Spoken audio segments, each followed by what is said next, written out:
We're going to open a Q&A. Any member of the audience who would like to address the panelists may do so.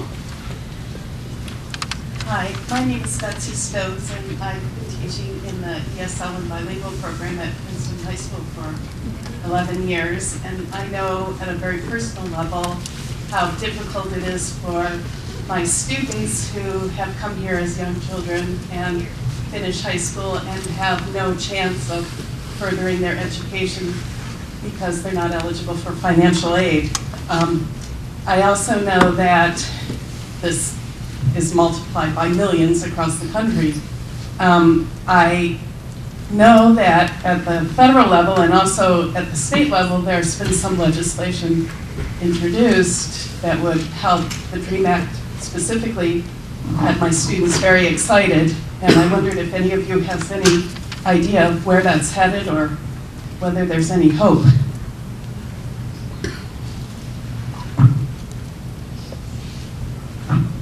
Okay. Yeah, you're right. There's a real challenge with undocumented students. There are two areas of legislation out there. One is the federal level. The legislation is commonly referred to as the DREAM Act or the Student Adjustment Act. And the idea of that legislation is to provide a vehicle for students who graduate from high school, who show, as a country, we make an investment in these children to succeed educationally and academically. And for these individuals, once they graduate from high school, there's that wall because they can't afford to go on to higher education because they have to pay out-of-state tuition rates. And so students, when they're much younger, get the message that they're not going to be able to go on to higher education, so they don't have the incentive and they don't try, and so they succeed they don't seek to succeed at the earlier levels. The legislation at the state level, which is what you're talking about, commonly referred to as the in-state tuition bills, have also have not been successful. And those bills have been introduced, I guess, in the last couple of sessions, and it's a very difficult time to advocate for in-state tuition rates for undocumented students at a time when the state budget is so tight. I would argue, and I do argue, that the costs are minimal to provide in-state tuition to undocumented kids, and the benefits are enormous. This is another area where I'd love to get some university students to do some research to explore the cost benefits of providing in-state tuition to undocumented kids. And I suspect that the same benefits that the state receives by investing in U.S. citizens by providing them in-state tuition rates would be the same benefit that we would have if we provided to undocumented kids. But the legislation hasn't been introduced again. We have a new session, but it hasn't been introduced again in the Assembly or the Senate. I think Reed Gosciora is in the audience, maybe. I saw him earlier. And he's a good person to talk to about getting something introduced in the Assembly. Maybe somebody would want to co-sponsor something like that.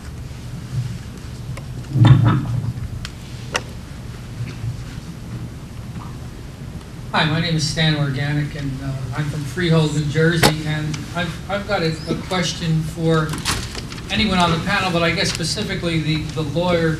I'm sorry, I don't remember your name. Can probably help me with this, with the answer. I'm interested in the ordinance that you said that Princeton, the I guess town councilor committee passed in Princeton regarding law enforcement not being able to enforce immigration law in this community. What I guess my question is twofold. Number one, do you know if that ordinance originated in Princeton, or is that an ordinance that has been getting adopted in other communities and was adopted in Princeton? And number two, does the ordinance as it is written, does it contravene any county prosecutorial police protocol or state attorney general directives or protocol? My name's Ryan Lilienthal. Thank you. Sorry. The ordinance hasn't passed in Princeton. It's still under consideration, and it's before the Public Safety Committee.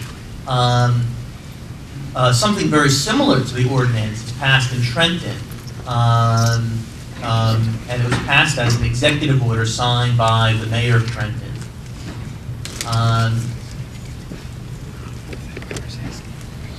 I don't think that the proposed ordinance that was introduced in Princeton or the executive order that was signed by Mayor Palmer in any way contravenes any other law.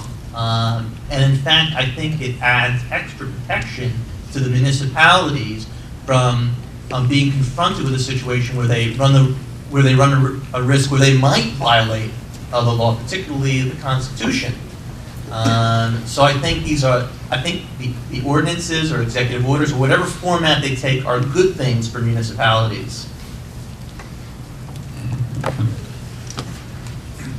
I'm Beth Healy from Princeton Township, and I want to say, first of all, I'm very sympathetic to the immigrants who are almost exclusively Hispanic. I'm only 1 or 2 steps away from them, as most people in the room are. And I also understand that there's a need. I mean, they're here because we need them. There's certain kinds of labor that they do that nobody else does. So I don't have any problem with any of that. I don't have a problem with any. I have a question, and I think it's for Dr. Massey. Where do you make the cut? I thought you were getting at some explanation as to why Mexicans, for example, having Mexicans come in and fill those slots would be more beneficial to American interests than, let's say, Africans or people from Asia. But then somehow I either didn't follow your argument or something. In other words, people from all over the world want to come here. We have places for them. There's no question about it. How do you make the decision as to who comes and who doesn't? Well, it's not exactly true that, it's literally true that people from all over the world come here, but a lot of people come from some parts of the world and very few people come from other parts of the world. And that's not a random state of affairs. We tend to get people from places where we are involved. In the case of Mexico, it's more than 150 years of involvement. Recruitment efforts for Mexican labor stretching back to the early part of the century, and repeated periodically throughout American history, with massive recruitment efforts in 1917, and again in 1942. You may not even realize it, during the 1990s, clandestine private recruitment efforts and a little-known expansion of the H-2A program and H-2B programs. These are legal guest worker programs that are kind of under the radar. So we get people from places where we are otherwise connected, most prominently economically through relations of trade, but also militarily. We tend to get a number of immigrants from Germany, not because Germans are dying to come here, but because we have troops stationed there, and they marry, and they form attachments, and that's the source of German immigration. It's not actually literally true that people are dying to come to the United States. We're Americans, so naturally we overestimate the attractions of this country. But if you look at the world today, what's remarkable, even in this so-called age of migration, is that the huge majority of people never become migrants. If you look around the world today, there are only 3% of the world's population that are outside of their borders of their country of birth. Of that 3%, about half are displaced persons in Africa or Asia who crossed a border fleeing from some kind of violence or natural disaster or human-made disaster. and they're not really immigrants in the way we're thinking of them today. So it's only about 1 to 1.5% of the world's population are ever become immigrants. And the question is really not how do you keep them out, but what happens to this 1% to make them go? And even in the presence of substantial wage differentials, if there's no prior immigration, it usually requires significant recruitment efforts to get the flow started. It's not the sort of thing that just spontaneously happens. Mexicans just didn't show up here.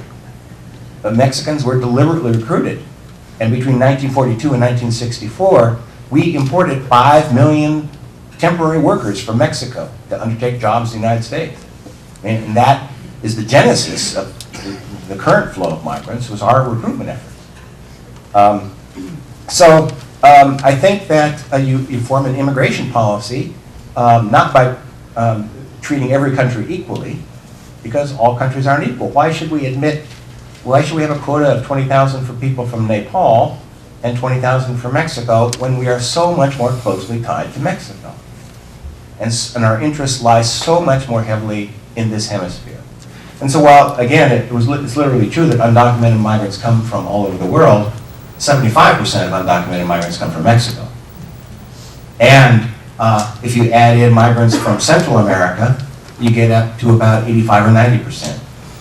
And about 90 to 95% of all undocumented migrants are from this hemisphere.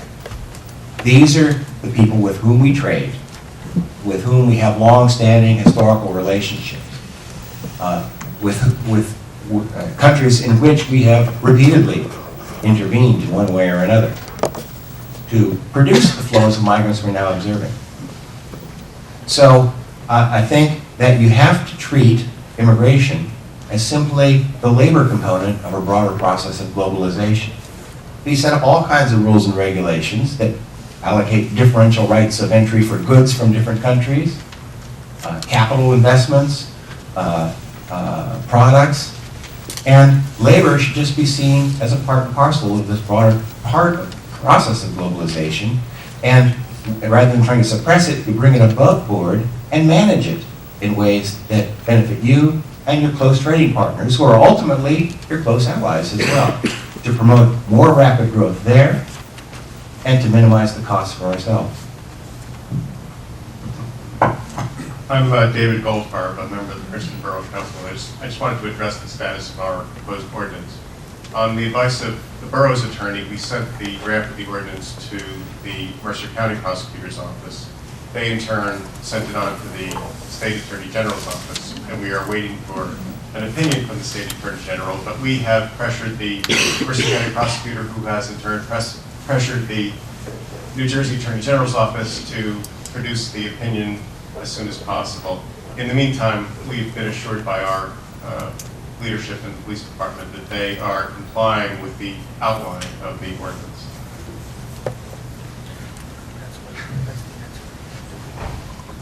Hello, my name is Sabina Carlson, and I'm from Lewiston. I'm from a student, high school student, and I'm part of a student action group in the Princeton area who is really concerned about how to best help out immigrants, especially illegal immigrants struggling, and the legislation around that. And I was wondering, is there anything, what actions can just a handful of high school students take to kind of help out with everything that's going on?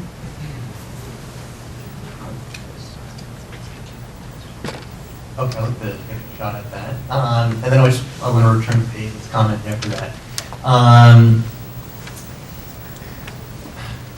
There's going to be an immigration forum, similar to what we're doing here tonight, on February 19th, that is going to sponsored principally by the New Jersey Immigration Policy Network. And one of the issues that's going to be addressed there, which we touched on earlier, is the in-state tuition bill and the Student Adjustment Act.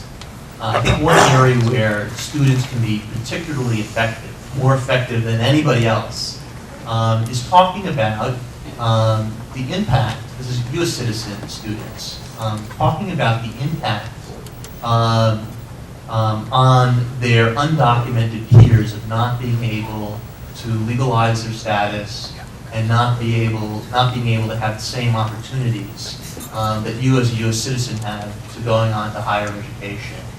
And in many cases, these undocumented students are at the very top of their class. And hearing from you and from other people like you can be very effective. And to do it, in conjunction with and part of a larger advocacy effort would be very meaningful. And just back to David's comment, I just want to point out, we had this raid that happened in Princeton Borough. While we're in this open forum, I want to compliment Borough Council and also in particular Chief Duvall in his very sensitive, the council's very sensitive handling of this issue in Princeton. It's allowed for a very constructive conversation to occur in the municipality, and it's allowed us to think together of ways that we can address the issues that the immigrant community has with local law enforcement, and to openly and honestly address the issues that the police department has. So I applaud your effort, and I applaud the police department.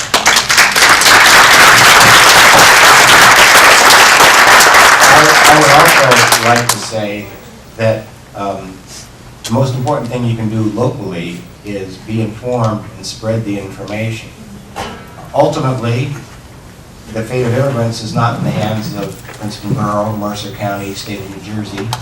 It's in the hands of the federal government, because the federal government makes immigration law. And so be informed, and then contact your senators and local representatives to make sure that they are working in Congress towards more rational and reasonable immigration policy. Ultimately, that's the only thing that will change the status quo. And while I support the DREAM Act, that is at best a stopgap measure. It will allow someone to go to a college or university, but then when they get out with their degree, they will not be employable in the primary labor market of the United States. They will not be qualified, so they can get a university degree and then go become a busboy or a factory worker or working through a labor subcontractor where their status won't really matter that much.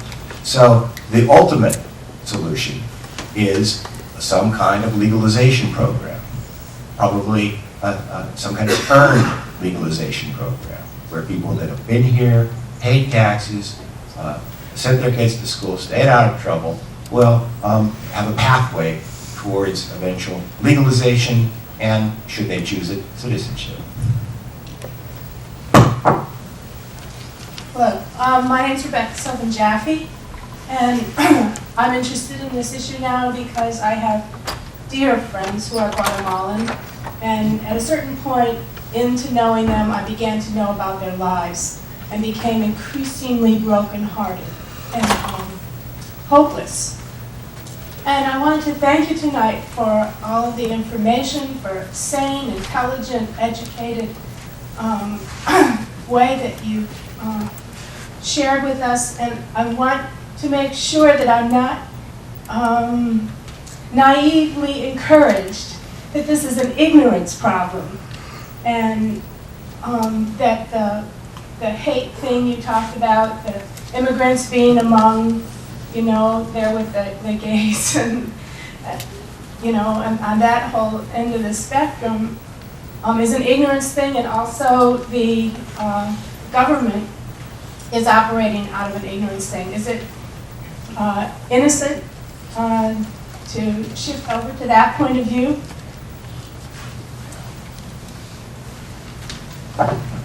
Well, I do spend a lot of time down in Washington. In fact, I'll be giving a briefing saying many of the things that I have said tonight on Capitol Hill in Congress in March, I believe. And I've done this before. To answer your question, I think it's both a question of ignorance and not ignorance. Unfortunately, the reality is there are cynical people who like to manipulate these sorts of issues for their own, to enhance their own power. Some people are racially and ethnically prejudiced, who just don't like these foreigners. And there are economic interests who like the world where you can exploit workers and pay them a lot less money and keep them in fear and not have them complain about conditions in the workplace. Those people band together and create a propaganda that is not countered by another propaganda. And that's why it's important for people like me at an ivory tower like Princeton to speak out more widely. Because it is a question of ignorance. If leaders, prominent political figures, tell them that immigrants are somehow linked to the broader problem of terrorism in the modern world, and tell them that immigrants are taking away their jobs, and simultaneously taking their jobs away and going on welfare, that's the one I always like, and causing all kinds of social and economic problems in the country. Americans, on the whole, are very trusting of people who want to believe the best of their leaders. And there needs to be first information brought to bear by people like me, but ultimately political leaders who step to the fore and say, this is not true. This is not working in your interest. You may think that by voting for more repressive immigration measures, you're going to make your life better, but precisely the opposite is happening. Your wages are going down, your working conditions are being undermined, you're maximizing the rate of undocumented population growth in the United States rather than minimizing it. You're accelerating your social costs, and you're not doing anything in the war on terrorism. And until common politicians get up and make that argument, there's only so much that a college professor like me or lawyers like my colleagues here on the panel can do. Hi, good evening, Dr. Massey. I'm a former Cuban immigrant. I've been in this country since I was 8 years old. Became a citizen 20 years ago. Thank you for having this forum this evening. My question to you is, what do you feel, what are your feelings about the embargo on Cuba and the restrictions that every year seem to get tighter and tighter on Cuban Americans visiting Cuba and their families? Well, I think it's the best thing that ever happened to the Castro regime. Because it gives them a permanent person, you know, anything goes wrong in Cuba, it's the Yankees who did it. Castro needs people like the conservatives who want to push for more and more restrictions on his island nation to stay in power. I believe the rational thing to do would be to open full diplomatic relations with Cuba, treat it as any other country, and I would guess that within 5 years, the Castro regime, he's getting old now, so the Castro regime will end, but the communist regime on the island of Cuba would probably fall. And if you want to ease a transition, that would be the way to do it. How much evidence do you need that Castro has outlived, how many presidents? 9 presidents now? We have boycotted them for 30 years. We have steadily ratcheted up the boycott. And all those policies have failed. All those policies have not brought democratic rule to Cuba. I believe if we opened up, treat Cuba as any other country, allowed for freer interchange between Cuba, the United States, and other places in the world, we would hasten the transition to democracy in Cuba.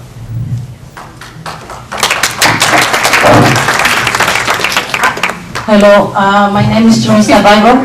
Hang on one second, I want to respond briefly to the person who asked about whether the anti-immigrant sentiment that we are faced with in our community is a function of ignorance, principally.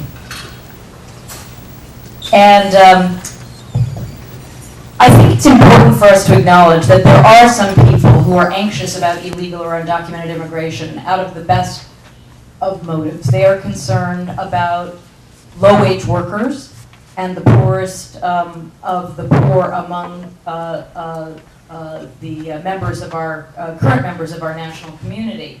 And indeed, to the extent, I think it's important to acknowledge that to the extent that undocumented immigrants are vulnerable to deportation and vulnerable to the enforcement power of the state, they are more exploitable than other workers, and that makes them more desirable as laborers. And therefore, and none of us have mentioned it, but I think it is important to do so, any kind of immigration reform that is undertaken has to take seriously the concern of unions and other advocates on behalf of working people, it seems to me, that that all workers, including immigrant workers and undocumented workers, have full rights in the employment context to press for wage and hour minimum benefits, to press for anti-discrimination law, to serve as whistleblowers, to press for occupational safety. I mean, to the extent that undocumented immigrants are afraid to press for their rights, the incentive to hire them is greater, and indeed, some domestic workers are being undermined. And so, this is why the national labor movement now, the AFL-CIO, which for many years opposed immigration and supported employer sanctions, now is supporting an end to employer sanctions for reasons I think that are clear from Professor Massey's presentation. Support legalization, widespread legalization for undocumented immigrants, and support enforcement of minimum labor standards across the board for all workers to ensure the protection of immigrant workers and domestic workers alike. Hi, my name is Teresa Vivar, and I'm a member of the Mexican American Organization with the Women's Mexican Club and other organizations around New Jersey. And all that I see is that we got a lot of meetings about immigration for long years. Everybody's worried about that.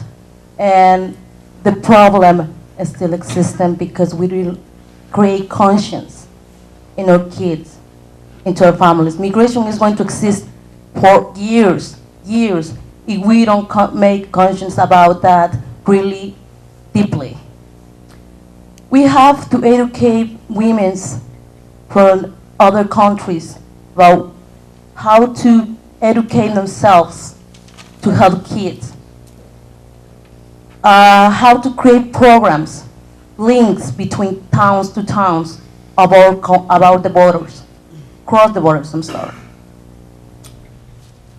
We, all the organizations that are around, we always think of trying to think for others because we are in another position. But those people out there, the workers, those people there that are suffering the consequences about government's decisions. We came to looking for a better life. We came here to help our kids to get a better chance to study. But we came here, all that we see is that they see us like we are nothing. We don't have the right to be here. We don't have the right to be there in our countries either, because nobody really cares about that. We have to create programs. Organizations have to create programs to help those people living here. Then those families want to start thinking better, can go to school. Those kids think better and get better education and help others in the native country. What happened? Because we hear, our kids hear every day that immigrants are part of the black point in the society, that they're really afraid to say, I'm Mexican American, or maybe I'm Guatemalan American, I don't know, you know? And then we create division. Those kids are going to school, they want to be graduate in the future, they don't even want to see back where they came from. They want to hate it. So, as you can see around, right now tonight, it's more Americans than really illegals, or Mexicans, or Guatemalans, or whatever. They're not here. Not even those that already are Mexican Americans, or Guatemalans, or Americans, they're not here. Only few. Why is the reason of that? We have a lot of meetings I've been part of. And from here, I would like to see some changes tomorrow. with ourselves, saying, okay, I want to spread the word. Immigration is nothing bad. It's one that exists forever. We are immigrants. Everyone are immigrants. And we're here to change. We have to change our minds and help those little organizations. Every town, no Mexico, for example, come here, all Mexico are immigrants and come to the United States to do something. It's only few towns, and we have to find why those towns have those situation and help those groups here.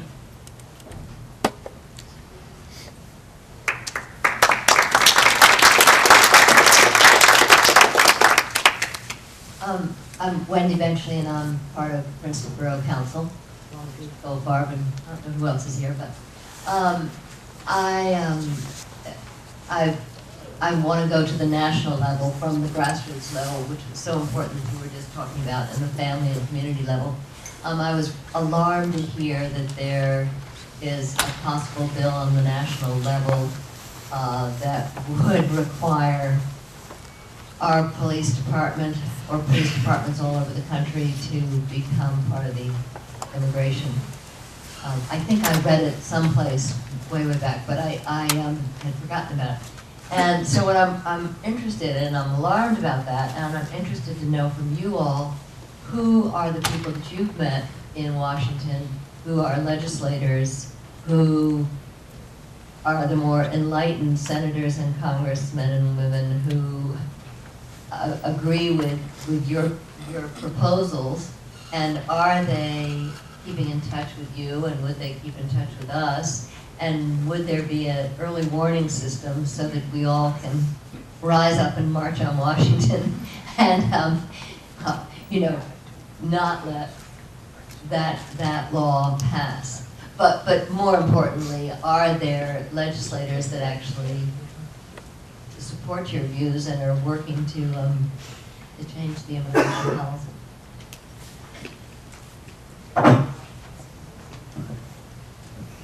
Well, there are senators and representatives on both sides of the aisle. Senator Hagel of Nebraska, Senator Kennedy of New York, of course, has been a long time champion of immigrants and their rights. Senator McCain of Arizona. And it tells you how bad the situation has really gotten when the DREAM Act is co-sponsored by Senator Edward Kennedy and Senator Orrin Hatch. Our own representative here in Princeton, Rush Holt, is very sympathetic to these issues. But there are people all over the country. I think the fight is going to be in the Senate. And it's very important that we learn who the senators are that are supporting these bills.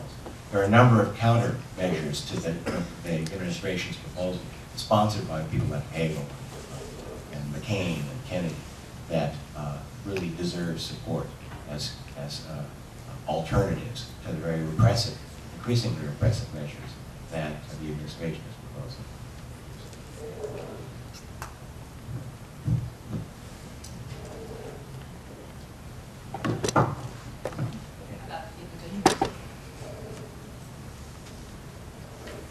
My name is Amaury Tañón Santos. I am a student at Princeton Theological Seminary and a minister at First Baptist Church of New Brunswick. It's two different things. I am worried that the fear of authority doesn't only go to government officials, but also to religious officials, which is very deep ingrained in particularly Latino and Latin American culture, history, and system beliefs. So I'd like somebody to comment about that.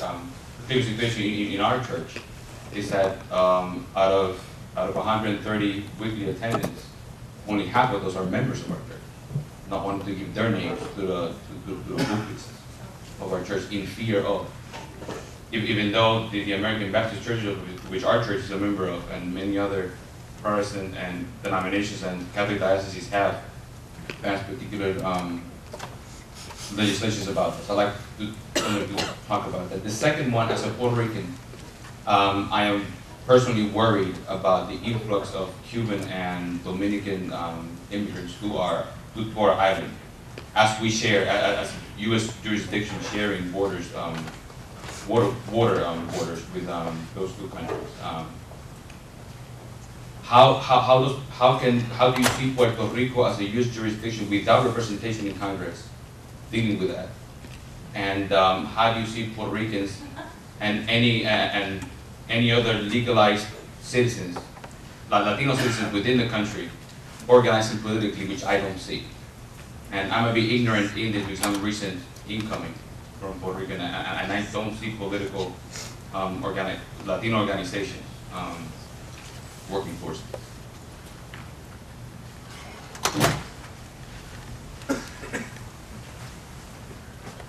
Example of religious authority as another locus of control and anxiety that undocumented immigrants experience. I know that many religious leaders have made an specific effort to outreach to these communities, and the social and moral support that these communities find very often comes from their churches and other religious organizations. But I think the example just goes to underline the fact that being in the vulnerable condition of undocumented immigrant creates perceptions of vulnerability that may not actually be realistic.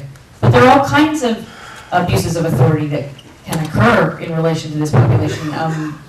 Congress actually has responded to the vulnerability of undocumented immigrant women who are involved in marriages where the husband is legal and petitioning on behalf of the wife. The concern was that immigrant women felt compelled to stay in abusive marriages in order to retain their opportunity to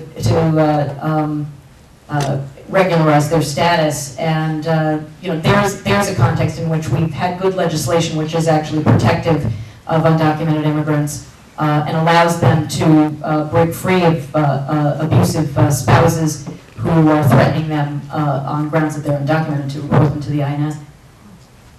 Or the DHS now. It's not the Immigration and Naturalization Service anymore, it's the Department of Homeland Security.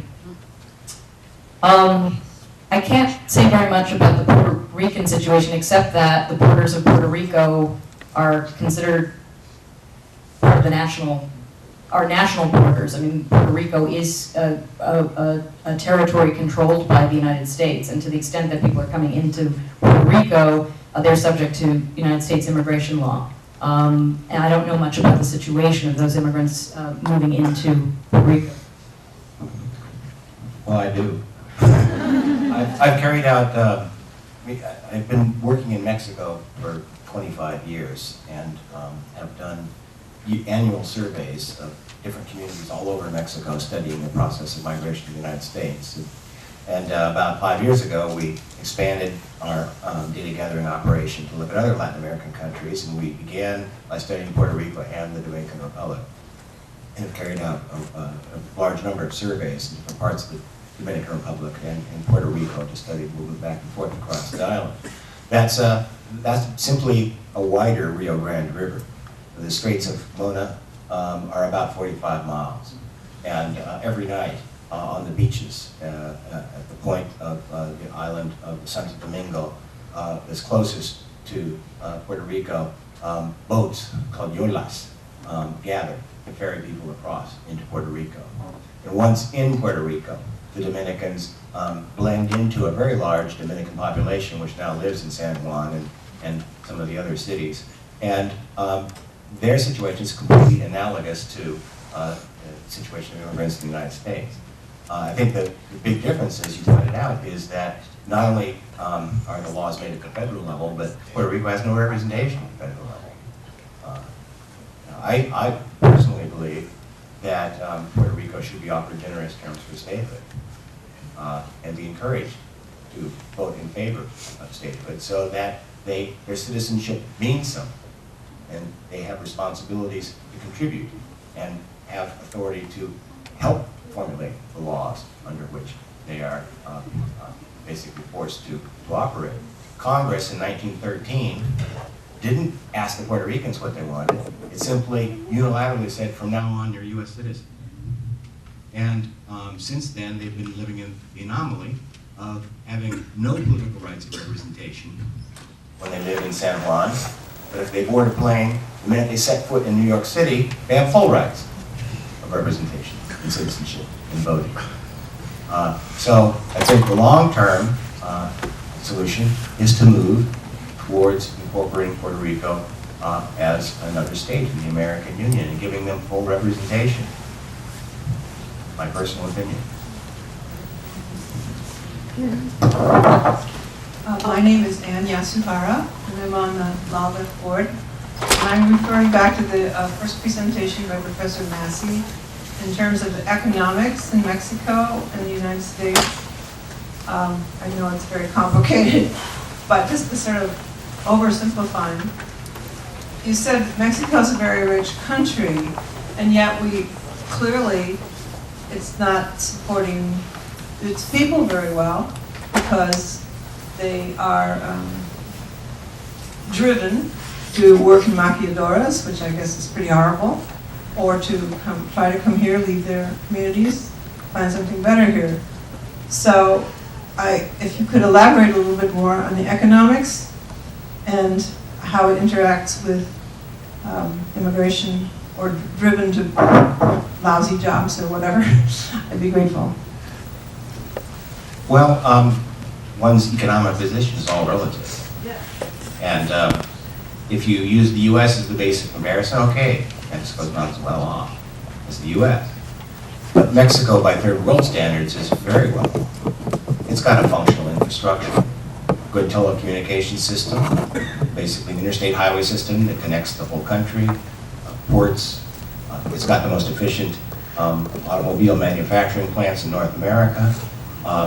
It's dramatically reduced its rate of population growth. One of the myths is that somehow Mexico is this rapidly expanding population. The latest data out of the Mexican Statistical Office show that the total fertility rate in Mexico is now 2.2 children per woman, compared to 2.1 children per woman in the United States. So Mexico, but Mexico is, on average, a lower income place than the United States.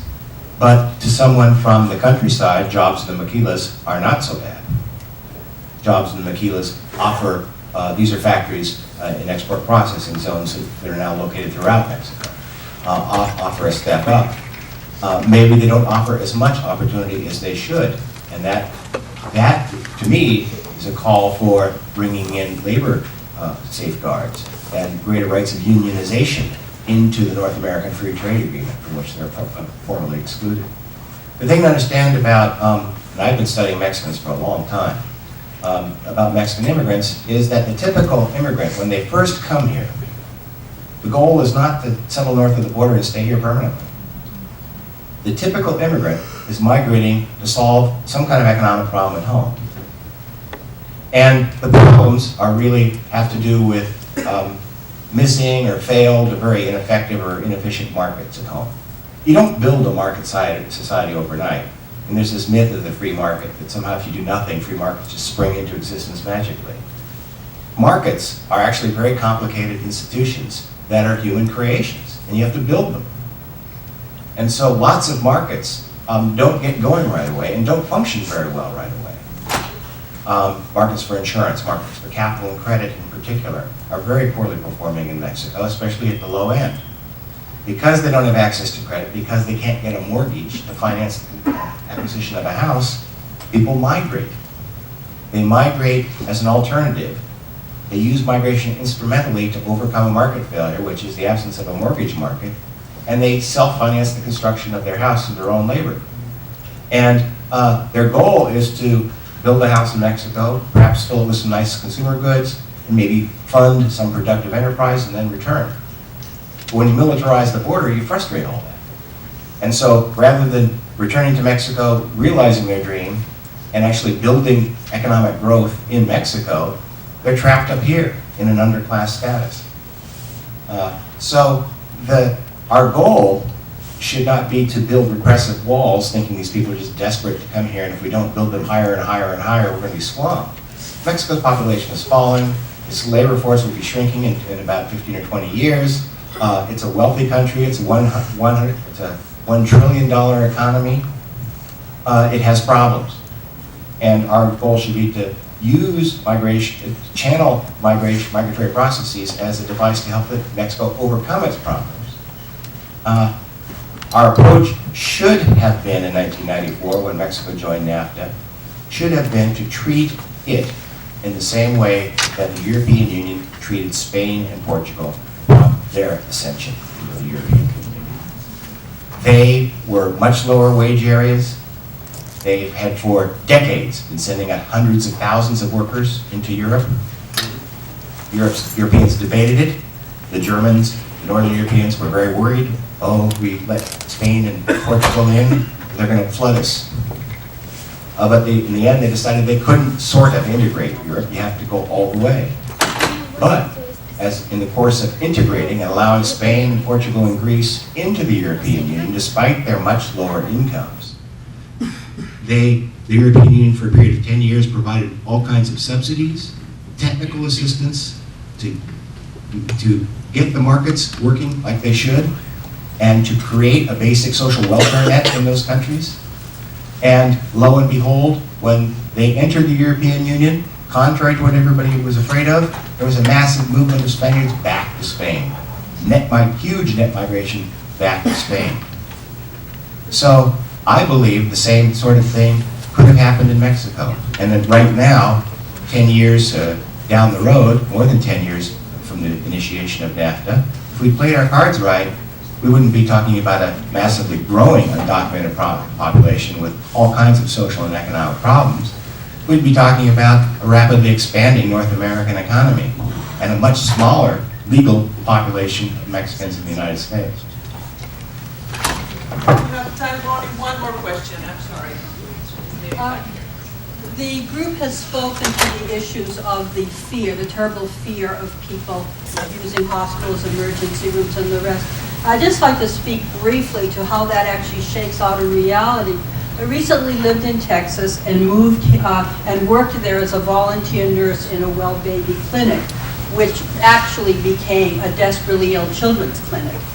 The parents would bring their seriously ill children screaming with an ear infection, wheezing with asthma into our clinic, where we had very little to work with because of a terrible fear of what would happen if they used the organized medical system.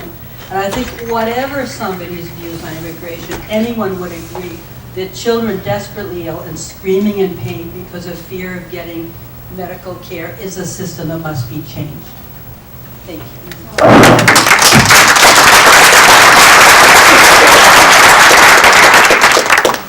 That's a great example that shows that our moral interests and our self-interest converge in addressing this kind of policy. It certainly is not good public health policy to have people with certain kinds of ailments afraid to go to the doctor or the hospital.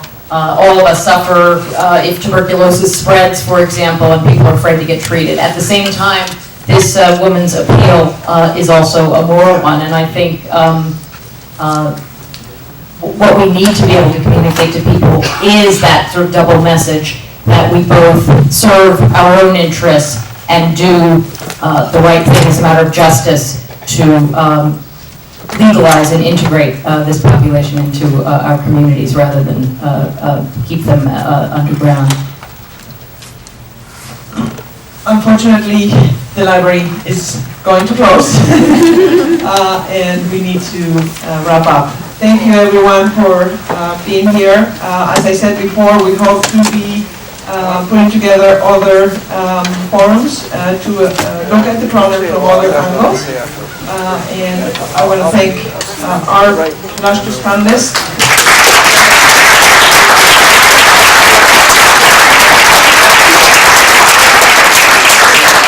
Those of you who, there were some comments as to lack of organization within the Latino community. I would like to invite anyone who is interested in finding out what the Latin American Legal Defense and Education Fund is all about to contact us, to contact me now. And we'd love to talk to you and explore whether you might want to join us. Thank you. Good, good. How did your meeting go? Oh, it was good. It was actually interesting, yeah. And I wanted to thank the person who's going to have publication up on that book. Because apparently George Littwin made a video, and there's a workshop that goes with